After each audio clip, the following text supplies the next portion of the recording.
Hello and namaste. You're with World Business Report on the BBC World Service. I'm Divina Gupta. On the show, we are going to my home, India, and its neighboring country, China, as big economic indicators are released there. From here, let's go to India's neighboring country, China. Once called the world's factory for producing cheap goods, it is seeing a dip in the manufacturing activity. As per the official manufacturing data for May, measured by the Purchasing Managers Index or PMI, the figure was released today, and this figure is at a 5 month low at 48.8. Now, anything below 50 points indicates that there is contraction. So let's go around to David Wu, who's former Wall Street economist. He's joining us as well. David, what's the reason behind this fall in manufacturing for China?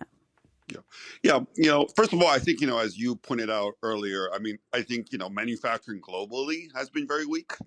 This is the reason why we got the news last week that Germany, another major manufacturing economy, is now officially in recession, right? We know that South Korea, another major manufacturing hub, is basically struggling. So I think from that point of view, the fact that manufacturing in China is weak is not a surprise in itself. I think what is more surprising is the fact that now manufacturing survey also came in weaker than expected. And this came on the back of, in general, a whole slew of weak data over the last 2 weeks out of China, spanning like, retail sales, housing data, loan credit, Hmm.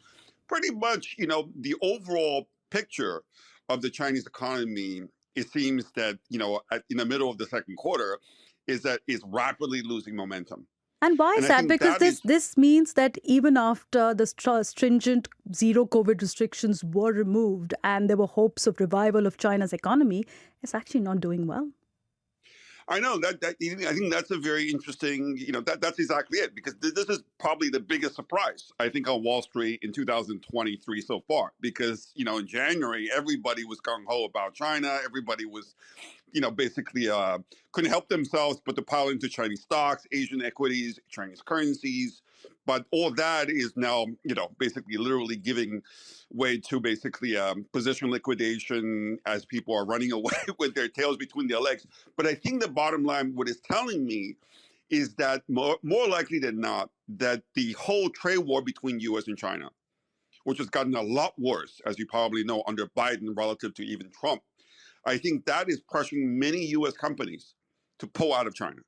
This is why we're seeing stronger data out of Mexico, even to some extent India, But and so on and but so forth. David, I think, if I could ask you this, that also government's own priorities that have shifted under President Xi Jinping's third term, which is from engineering and electronic hardware manufacturing towards more services sector. Do you think that is also one of the reasons? I don't think so. I don't think that's the big thing. I think you're right. There's been a change in focus, and I think that change in focus is has been towards basically sufficiency when it comes to semiconductors.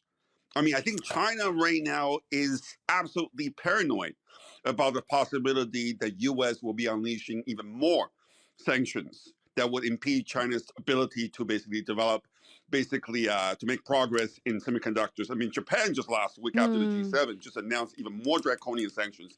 So I think China, there's no doubt, policymakers in Beijing are very, very fixated on semiconductors, and maybe that's why they've taken their eyes off the ball when it comes to the rest of the economy. But I think with such weak data, that is now really poised to put Chinese economy back into a potential even, a sharp slowdown, if not Okay. even this recession. They'll have to do something very, very soon. David Wu, former Wall Street economist, thank you for joining us with that.